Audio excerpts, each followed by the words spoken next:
So welcome everyone. You are in breakout room number 2, where we are going to highlight pre and post test analyses and strategies for communicating some of the results.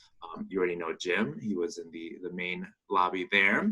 All right, well, welcome everybody. So this was a challenging breakout for me to put together. I don't know kind of the skill levels at Excel that everybody has and kind of just their comfort with data, and then how long we were going to have. So we'll see how it goes, and we might have time at the end for more questions than we thought, but I'll go ahead and get rolling, and yeah, feel free to jump in with any questions. So basically with this, I just wanted to really quickly cover kind of some of the types of pre and post tests, really spend the majority of our time around strategies for visualization, and then talk about just things to consider when you are communicating about pre-test and post-test as well. So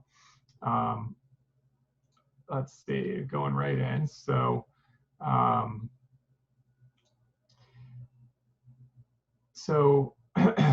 types of pre-test, post-test. So I think at first it's right. The question is, what's being compared? Are we comparing groups? Are we comparing individuals?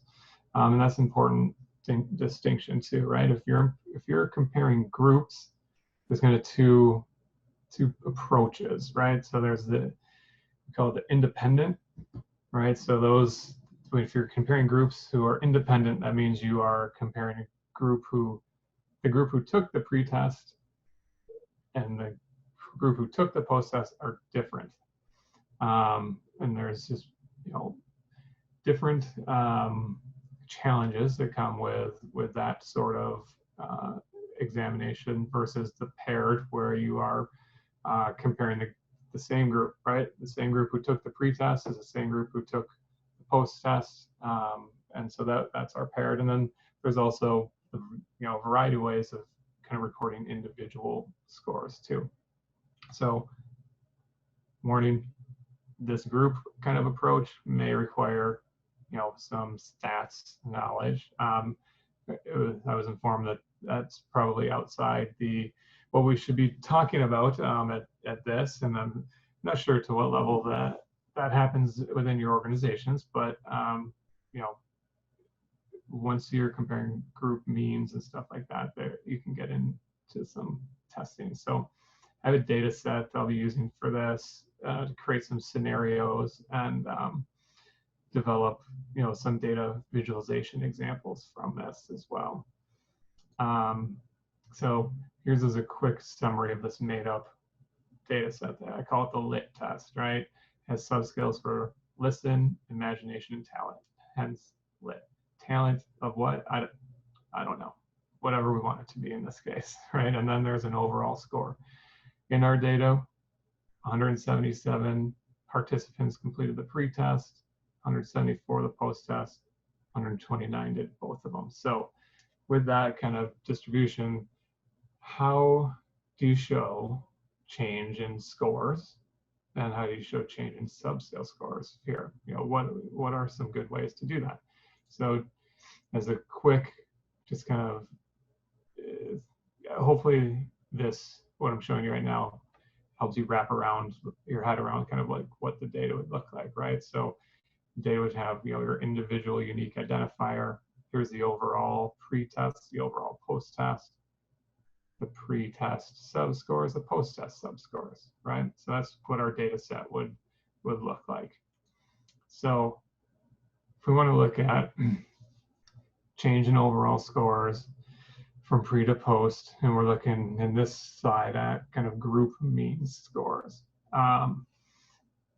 In this, what I would do is create a variable to indicate whether the participant took the pre-test, post-test, or did both, because that's going to be important, right, for the 2 slides ago. So because the pair group is the one who did both, so we can compare means in the pair group. The independent group is the group who only did one or the other. I don't know if you can see kind of the detail here, but if you look at these means, if you can see these numbers, basically from pre-test to post-test, less than two-point gain, pre-test to post-test of this group, it actually went down, right? So it's weird, right? This whole mean comparison for this data might not be the best approach that you would want to take. There's assumptions that go into this, right? In particular with this independent group where we don't know, did they, they took the post-test, but do we really even know if they experienced the program? So there's just a lot of challenges with that, and so for that reason, I think this is probably a little bit sketchy of a approach to take in this case. But what are some alternatives that you can do at that level? We can look at percentage of individuals with improved scores, right? So, that may be more representative of program impact than looking at group means. So, like basically what I did then was created 2 new columns, 1 column and that changed, right? So, like here's a good example. Somebody got a 4, so they got into the positive gain of between 1 and 5 points. You had a 1, you were in the positive gain between 1 and 5 points, right? So I grouped them all. And so then if you create a bar chart with that, this is the default bar chart for what that data would look like, right? The blue color, okay, here's the range of what is okay. That kind of gives you some info about percentage of individuals with improved scores. So we know that this is the group that improved. But what if we did a few things to it, right? What if we change the color? So we did this a blue color and this a gray color. We add in this kind of brackets with a summary statement to show, hey, like 57% of the score of scores increase, or I could say, scores increase, participants increased, right? So this way, very clearly calls out, a increase in impact here, right? And this might be one of those charts that could be more useful at kind of the bottom 2 levels of that pyramid, right? This is a summary. Okay, 57% of the participants had scores that increased. Now, if I wanted to know more detail, I can look here and say, okay, about almost 25% increased, about 1 to 5 points, right? So I can make some more. I can see the data and get some more insights from it as well. I think this could be one way to approach. The other thing I tried to do to show, right, 57% is higher than 40%. Make sure it's higher than 40% here to show just the overall height differences too. Is helps. So there's a lot of the small things that can be done, I think, to help that. And then let's kind of turn then to the subscale scores. Okay. And with this example, I'm making an assumption. Well, first of all, the subscales range from 0 to 20. And what I'm saying, the assumption is going to be that the target for subscales that we want everybody to be hitting is 15 out of 20. All right, so let's add that into our data set, right? So I created some other columns on these subscales. So I just called it listen is a subscale, 15. So if your score was 15 or higher, it said a yes. On your post listen, it was 15 or higher, said a yes, right? So just creating these new variables as indicator variables to help. And then I created a table that shows a percentage of each. So if you're following along and want to do this, this might be something that I would recommend, if you wanted to, essentially kind of copying. If you have Excel, if you can open an Excel file right now and just kind of put this info into it, just as you don't need that title, but the next couple slides is going to be pretty detailed on how to create a specific chart. And so I think it would be useful if you can to open up an Excel file and just kind of put that in there. I'll just pause here for a second to see and give people a chance to do that.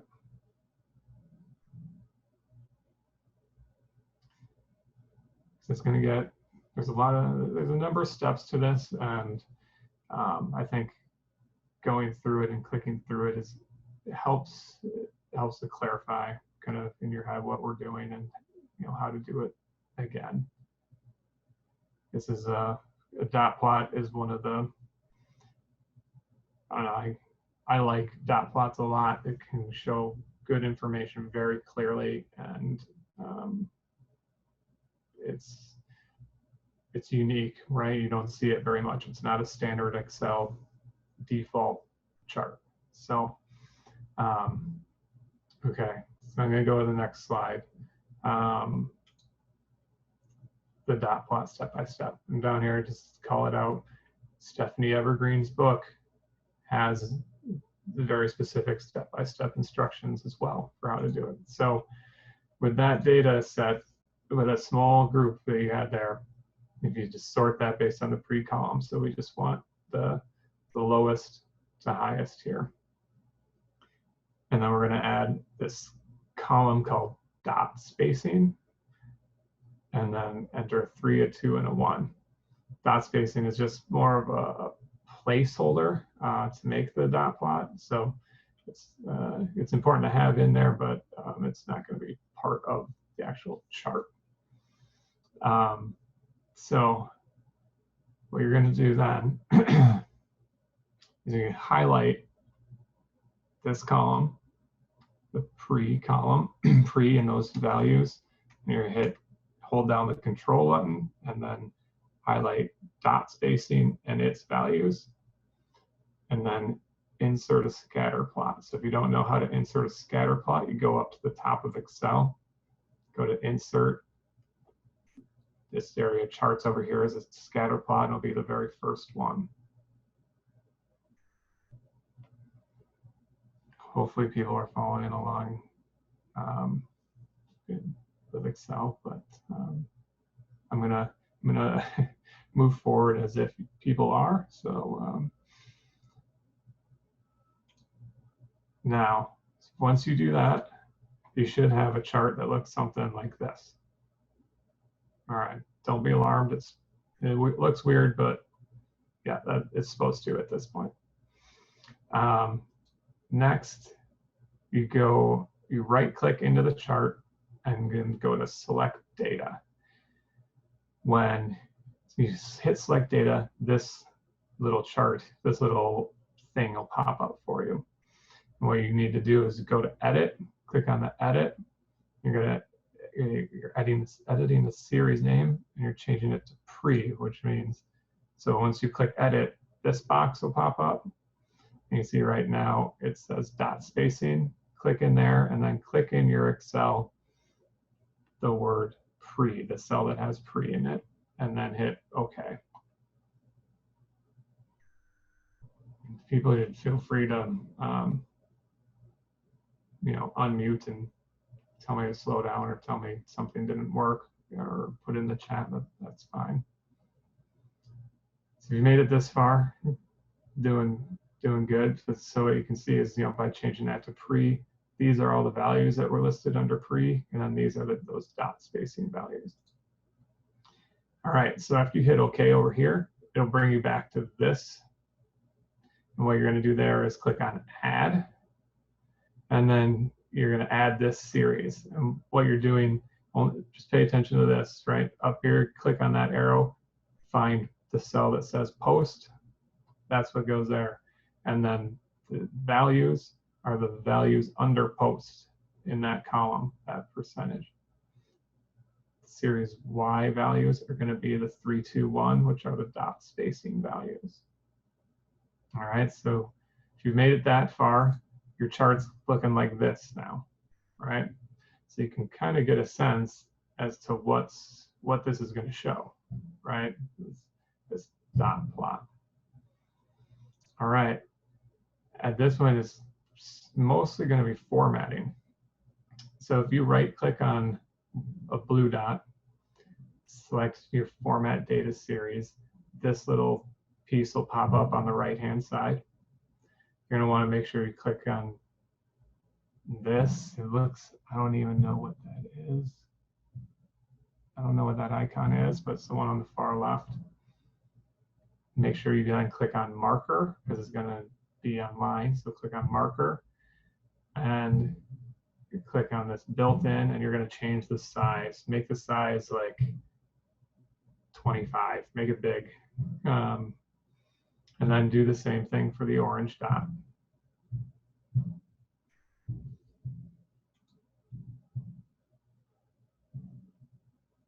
If you've done that, tell me if I'm going too fast.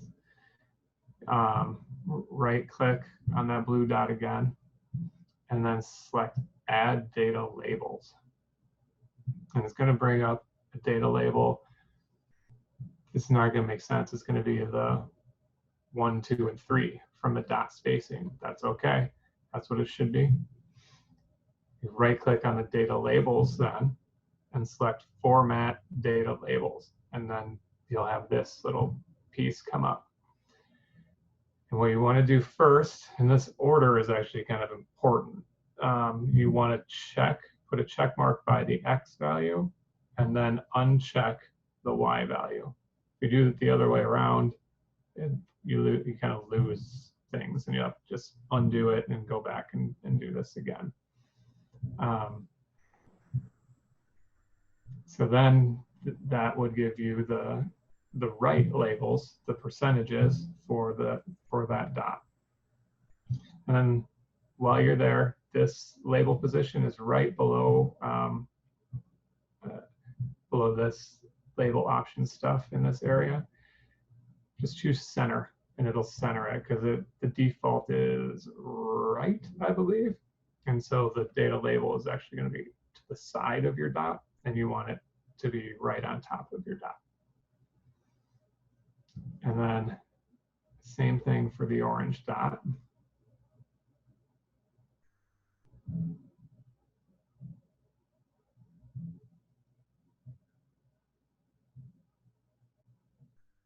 At this point, you can format your font as well. You know, give it a bigger font, make it bold, maybe. You know, you can do what you need to do with it. All right, so if you followed that far, your chart's looking like this, something like this now. So we're getting closer, getting a lot closer. A few more things. You right click on the y-axis and click on format axis. You want to change the maximum to 3 here and the major to 1. What we're doing is getting rid of the top line, and we're getting rid of these 0.5 lines. So there's just going to be a line at 1, a line at 2, and a line at 3. So it's reducing those the amount of clutter in your chart. If you were doing a dot chart with more than 3 variables here, you would have started. You would have started at like 5, 4, 3, 2, 1 versus 3, 2, 1 like we did. Your maximum value you'd want to do then is 5, right? So you just, if you have it at 5, then you get a line at 5, a line at 4, 3, 2, 1. I hope that makes sense there. And then just click on the y-axis and hit the delete button and get rid of it because you don't need it. It's not providing any information, useful information anyways. And then right click on this x-axis down here and format it so that the maximum value is 1 and the major unit is 1. And that is, purpose of doing that is it's going to format this bottom piece for you. It's going to get rid of more of these lines as well. Okay, we're getting really close now. Now you can just change the colors of the dots and your font to whatever you need it to be. Add labels by inserting a text box, add a chart title, and you can get to something that looks like this. So, you know, significant growth in imagination from pre to post, right? So pre made it the same color as the dots here. So we know that those dots are pre. Post is the same color as these dots. So we know those are pre-post. Here are the text boxes that I added for each area of each subscale of the lit test. Our chart goes from 0 to 100. You could just delete that in total if you wanted. Some people like just to have a boundary in some ways, right? That tells you that. But now you can see very clearly, all right, from pre to post, imagination did awesome. Huge gains. Talent actually regressed, and listen also regressed. So those are some challenges there. I mean, you say, you know, 56%, that's now the highest. That's the strength of the program now, based on the pre-post test. Now there's other ways, if you desired, that you could, you know, try and call out things in this chart, right? So you just gotta be wary of how cluttered you want to make it, right? So for instance, you could put in a line here as I highlight, look, you know, hey, look at this gain. Oh my gosh, this is a big deal. I don't know what I think about these. I put them in there as an example. I probably would never use that like that, but just trying to find some way to show a little bit of regression. But if, you know, you got to just be careful about how much you're trying to show in a chart too, right? This is probably the key piece of the chart. You might do something else to call out kind of some of this regression here, but there's that. Sometimes if this isn't really an option you like about using that, you can add in just text boxes here and put, you know, pre and post in there in the same color to make it clear about what you're talking about. And then I am a big fan of, you know, footnotes, right? And in this case, you know, the footnote would be about, you know, how many participants there were, and recognition of that there were other participants who took the test, but, you know, they didn't take both the pre and the post, so there was a group that were not included in this, right? So that would tell the full story. This is just another example I've actually used at work for using the dot plots, right? Here's a lot more. I have these lined up in this case, right? In our previous slide, I had the labels closer to the words, but with so many in this, I thought kind of keeping them in line was good. One thing I might, you know, in retrospect, might have done with this is try to make sure there was a line for every item. But no, I'd have to see what that looked like as well. But you can kind of tell, all right, that this item has a line going through it. All right, now this one doesn't, right? So you can match it up, but I'd take a look at that if I had to do it again. But you can see, right, very clear here. You know, we have this yellowish orange, definitely on that side, and then gray is predominantly the next one, followed by the blue, right? So there's definitely an order. of what's happening in this data. So this is another example. It's not necessarily pre-post, but it's an example of using this dot chart. So I also wanted to just make sure and cover with the group kind of considerations around communicating. So when you're looking at anything that you're trying to say has a direct impact, you have to be very careful. There's so many things that can influence that are outside of for you from the program that you're running. For me, it'd be something like the initiative that we put in place, right? There's so many things outside of that, and it's impossible to control for all that. We try and do it as much as you can, but there's other influences, right? So if we're talking about, children and looking at their scores from, summer to fall, and there's a lot that could go on that could impact those scores. Parental situations change, things like that, and then you have to wonder too, like, is this a measure that we're doing at one point in time? Is this like once we're measuring here and once we're measuring here? Because if so, there's risks in that, right? That's kind of part of the whole, some of the arguments anyways around like standardized testing is that it's just a measure at one point in time. What if somebody was sick that day, not feeling well? What if they didn't sleep much the night before, right? There's a lot of factors that can go into why somebody may score how they did in specific areas. And then, are there other data points that would help tell the story and give more weight to be able to say that the program actually had the impact, right? So when I think about the data that were this lit data, right?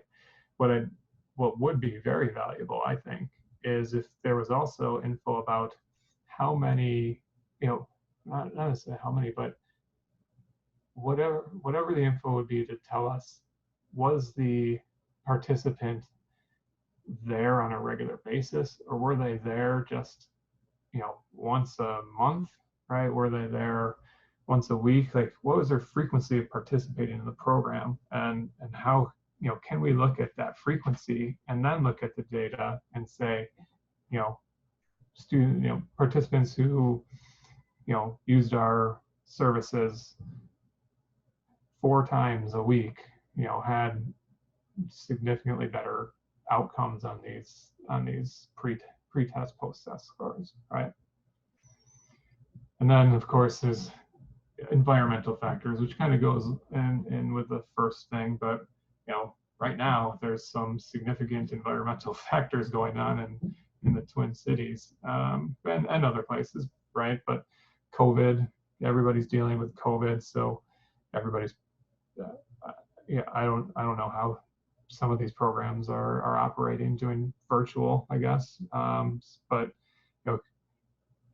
how do you account for that when you're looking at the data, right? Protests having an impact. Are you serving a area that was right in the middle of all the protests, and how might that have impacted some of your scores as well? So there's a lot to consider when you're trying to talk about the actual impact that the program had. Fortunately, it's never as clear-cut, black and white as you would hope it would be. I'm not sure exactly how we're sitting for time, but I just added this slide in about if time remains. Min, do you know how we're doing? Yeah, it's 3:28, and it's scheduled till 3:30, so we're getting pretty tight here. I wonder if this is extra stuff. I wonder if it would be more valuable to give people just a few minutes to ask a few follow-up questions if they have any. Sure.